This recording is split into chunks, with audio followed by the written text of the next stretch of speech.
boobs. Okay, everybody. Hey guys, WhirlwindKnight recording you a video about meta and whatever I feel like talking about in this video. So we got two Boobs. special guests with me. They can introduce themselves or they can just continue to talk randomly like they were earlier. Oh, yeah, I'm in the background. Yep. Whoa, tits. Okay, that's nice. Anyway, I'm TSgreen on Dueling Network. I don't have any other relevant accounts, so yeah. Anyway, Who's the I'm random Greco. guy? I'm Dueling Network.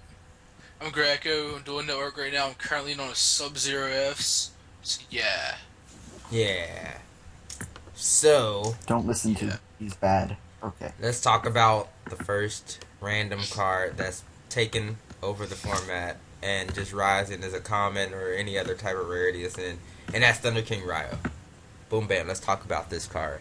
It's not Spirit Reaper or What? Fossil Dino. No one's running Spirit Reaper back up. Fossil No one's Dino. running- Fossil I Dino. don't know what you're smoking, bro. No, Fossil Thunder King is Dino. good. Yeah, that's what I have to say about Thunder King. Thunder King is good. Thunder King. If you're not making two in a deck, it had better fucking be Dark Worlds. That's some legit stuff right there, bro. Yeah, I mean, any deck in the meta can main Thunder King, and it helps in pretty much every matchup, except for Dark Worlds. Except for That's why most Dark people Worlds. died already. Every deck is great, except for Dark Worlds. Yeah, well, Dark Worlds are an ass. So, Yup. of course, Dark World's worst matchup is itself, so... I mean, Dark Thunder Worlds are King, big it just... black ass. Yes, Greco, we're aware of this. Thank you. It's very helpful of you. Yes. Okay. So, with Thunder King and his greatness, there's also another card that's been paired along in a lot of decks because of Thunder King. That's Snowman Eater. Let's go. Talk about it. Snowman. Personally, I think Snowman is kind of subpar. Like, people main it in windups and stuff, but I cut it from windups about a week ago, and I haven't really missed it. It's just, like, it's one of those cards where if your opponent sets a card facing a Snowman Eater, it's pretty obvious that it's Snowman Eater. And the only real matchups where you actually need Snowman Eater in your main deck are Heroes and Rabbit. And while Heroes and Rabbit, I mean, they are good decks, and they are I'd probably consider them to be tier 1. I just don't consider them to be what my biggest main deck problem is. If I'm going to pre-side for a deck, I'm going to pre-side for windups or Gear. Because those are the two decks that are going to cause the most problems for any deck that's not windups or Gear. So, you hate that first turn Shockmaster? Yes, it's absolutely horrible. What about you, I've actually Sub-Zero? started cutting spell Kinetic counts. Soldier, Maxi, Cyber Dragon, Debunk, Bottomless. It's in the wash. You're just trying to bring out everything, aren't you? Just make everything Just happen. Just like all my good side cards. Okay. Usually Bottomless is main though. Okay, so next thing, since we're only in 3 minutes, let's talk about Kirikuri Geargia versus Geargia versus Machina Geargia. Yep, let's talk about this because there's really no contest. I feel that well, in my opinion, I love Kirikuri Geargia. I think it's the best version, only because I would say it's the most explosive. Yeah, it's the most explosive. What I won't say is that it's the best. Like, I think that, honestly, Kirikuri Geargia and Machina Geargia are different decks. Obviously, pure Geargia doesn't even enter the equation. Yeah. Pure Geargia isn't really a deck. Geargia can't be a deck on their own. Geargia... Apparently they topped a regional. Ancient Geargia. The Geargia archetype consists of 12 cards. Unless you want to count Geargiano and the extra deck card, Gear Giganto or whatever. Honestly, I just don't think you can make a deck out of... I don't think you can make a deck out of 12 cards in an archetype. That just doesn't seem to work. Yeah, that's true. Okay. Next. Well, because we're still on this fact of the reason why I feel that the what type of character get the fact that I like character Giga is not for the fact that it's just explosive. It's the fact that you can't. It can go into Naturia Beast. It can go into Brachion. I mean, it has That Synchro. that really depends on build. Yeah, I know it Like depends on builds, but Beast, it's the fact that it has the ability to make Beast. Beast by itself. well, like Beast and Barkion are both dependent on whether or not you play the level 2 Karakuri thing, the merchant Yeah. or whatever. So like if you're not, because the standard build of Karakuri Gear Gear right now only plays 3 Karakuri cards, and that's two of the level 4 tuner and one of the level 3, I believe. I don't really play the deck that much, so 2 watchdogs I'm not, and a strategist. yeah. I've been seeing a lot of different versions of that. I've been seeing like 2 strategists and 1 watchdog to go into berets more, and I've been seeing like the Beretos more. I mean, it's a Yeah, preference type of deck. That's what I like about Karakuri Gear Gear. It's like preference on synchros, preference on tuners. You know. Yeah, well, the thing about Karakuri Gear Gear is the deck really is reliant on having armor. It is. Like, you need your armors to go off, and you need to not draw an assload of Karakuri tuners. Like, if you draw, like, all 3 Karakuri tuners in your opening hand with a random Gear Gear Excel and 2 MSTs, that's going to suck. And there's really not a way to play out of that, unless your opponent sits there for, like, 10 turns to let you draw out of it. That is true. Like, obviously, you probably wouldn't have that sort of problem with Machina Gear Gear, unless, you know, you're playing one of those weird builds that means, like, 3 Machina Cannon, and you happen to open all of those. Let's talk about. But just Yeah, that was a good just in explanation. general, I think Machina Gear Gear has less dead draws. Let's talk about System Down versus Cyber Dragon. Chimera Fortress. Really, I think it's just a matter of what deck you're playing. Because let's take the example of windups. First of all, windups, I would probably side System Down, just because. First of all, Cyber Dragon is a hard card to fit in with all of the stuff you have going on in windups. Yes. Like, you don't have a lot of extra deck space, and I mean, when you have a rabbit floating, you really don't want to banish it just so you can drop Cyber Dragon. Yeah, That that's very seems true. like kind of a waste to me. So, for those reasons mainly, I would run System Down over Cyber Dragon. I'd also do that in like Gear Gear if I was going to side an anti-mirror match card in Gear Gear. Yeah. But like pretty much any other deck really, I would. Well, aside from Dark Worlds, because Dark Worlds obey no conventional laws of deck building whatsoever. But in basically every other deck, I would side Cyber Dragon, just because it's more versatile of a card, goes in against more matchups, and it's really like System Down, unless they have like a giant board of monsters and have just finished trying to OTK you, System Down is rarely going to be more than a 1-for-1. Because they're not going to commit face-up monsters to the field until they can kill you. Cyber Dragon, at least, you can get over the armor while it's set, and you can contact with other stuff they put on board. So it's just the most useful way of taking full advantage of your side deck space. Yep. And you know, it's a 2100 beater, so it's good against GK, it's good against Hero Beat. That's very true. You know, deck is really good. Dice Jar Burn. Oh man. That deck went 10-1 on average win-loss for me last format on DN. Then why did you have a negative win-loss? Because that was from more than just one format. Oh man. Formats colliding. Yeah, okay. Okay. Yeah, Moving on. With that dice jar burden stuff. Man, you done got me off track over here, bro. I don't even know what to talk about right now. I'm pretty much lost. Let's see. Talking about Dice Jar Burn. Yeah, Let's put that shit roll a 6. that's okay. The YCS is coming up in 4 days, and I'm really excited because I really want to go. Um, but what do you guys feel is gonna make the biggest showing, the smallest showing? What you guys think are gonna be in the top 16 to get those awesome championship invites?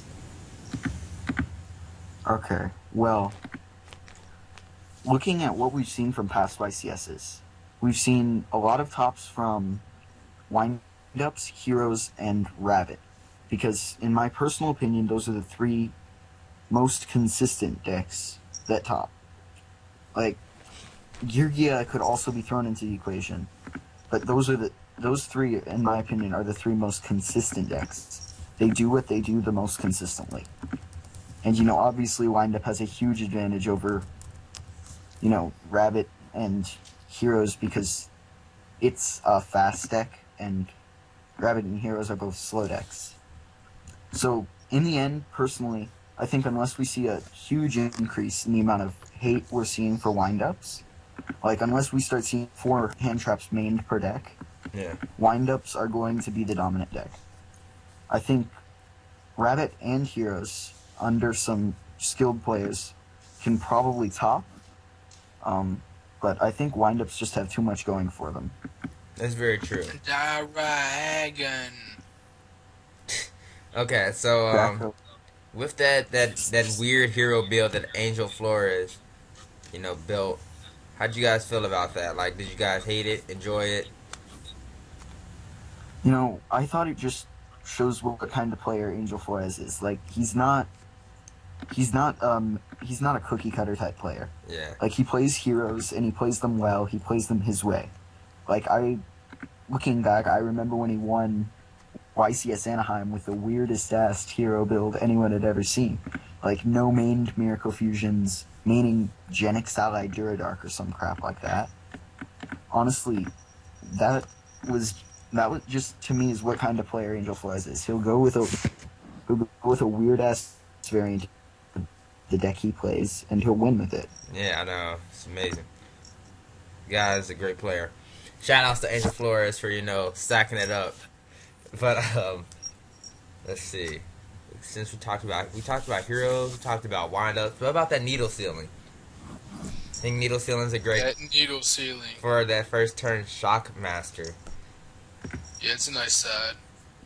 Yeah, it is. It's honestly, if I was going to pick 2 cards above anything else to side against windups, and 1 card to open against windups, more than anything, I would choose that card. Yeah. I like it so much that I sided in everything except Monarchs because I just want to find room for other stuff. But whatever. Let's talk about Monarchs. I love them too much, as you know, Green. I don't know how I could not lose. Like, I just couldn't be apart from that deck. I think the deck is strong. I just don't like the fact that it can't side deck continuous traps or spells. That is literally the only problem. I think Monarchs will be a good choice. I don't know if they'll be, they certainly wouldn't be what I would pick, just because I like traps. Yeah. And, defensive cards. Don't know if you've ever heard of those. Don't know Defensive if I have. They protect your life points. Keep you from dying. Yeah. Okay. I think faders protect me too. Do you actually run faders? Yeah. I saw your build a little while ago. Yep. Do you run Maxi? Man, if I didn't sell mine, yeah, I would have been playing them. You and Caius? You're not maining Maxi. I'm calling it. You're not gonna top, bro. Bro, it doesn't Yes, matter, bro. I'm just gonna sack it with Jinzo and Lion Darkness Dragon. I'm gonna sack it up. Because you're going to go against that one wind-up player that goes first and sacks the Crochet because you don't have a Max C. And then I'm gonna be like, bro, I can't scoop. Then you're gonna win game 2, and then they're gonna go first again and beat the piss out of you. He's gonna call spells, and then I'm gonna discard the special summon swap frog tribute for Caius and remove his monster. And then I'm gonna activate. And he'll have set warning, and you'll lose. He will have set Yeah. warning, and then I'll scoop it Needs up. more Genzo. I hate the fact He that they can means call Sujinzo. spells. I just hate the fact that they can call spells. I have a better time Yeah. versus actually with my Frog Monitor deck. I actually don't have a bad matchup versus like Macro Rabbit or anything that like siding D-Fissures doesn't seem to hurt me at all. Like I don't really care about Well, I like lost. if Huh? you get the frog set up first, you're so far ahead in advantage that I mean, as long as you can kill off the defissure in a reasonable amount of time, it really doesn't matter. I mean Like as long as you manage. I understand where you're coming from. Like if that's pretty seems pretty obvious to you.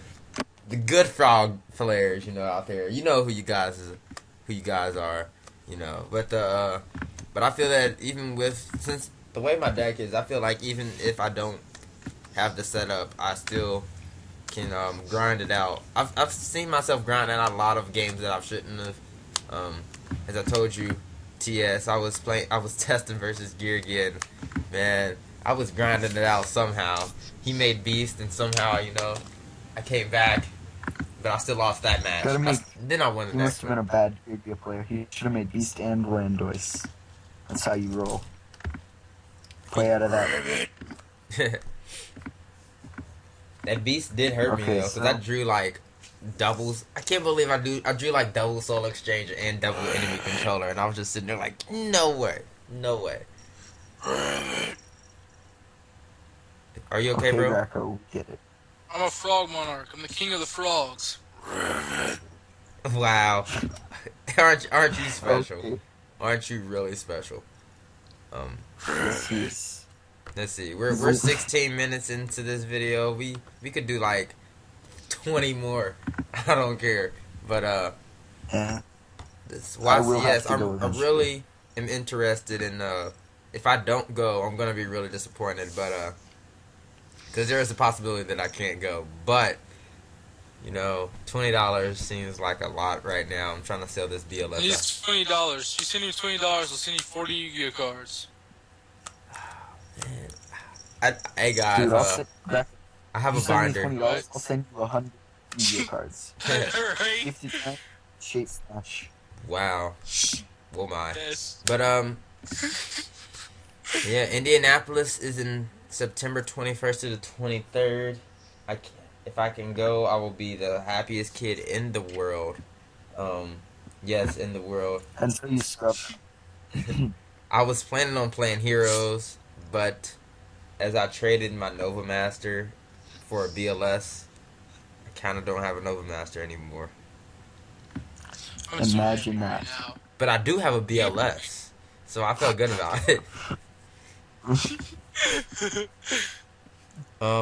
Yeah, I really don't have any. If you guys got anything to say, and yes, Graco, you can give your little shout out to the damn team.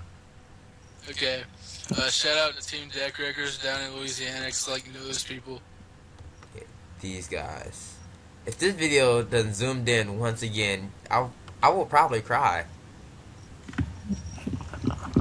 Okay, yeah, so, yeah, if you play me on DN, don't sack me, please. Don't sack My name me. is TSgreen. Don't draw well against me. If you draw well, I will cuss you out and then rage quit. Thank you. He does do that a lot. It's pretty My name awesome. right now it's SubZeroEffs. If you play me, I might sack you. With that dice jar burn. That's why I don't- Yup. Roll 6. Oh shit. Oh man. Roll of 6, 6,000 damage. Why do they even have luck cards like that? Oh, dice roll. I'll have won matches 2-0 Okay. for roll 6 on that thing. It's been awesome, but I really have to go. I have homework to do. Oh, Yes, you suck. okay. Okay then. I guess I'll see you guys later, as well as Later. see the subscribers later as well. See you, bro. Later. Peace. Yep.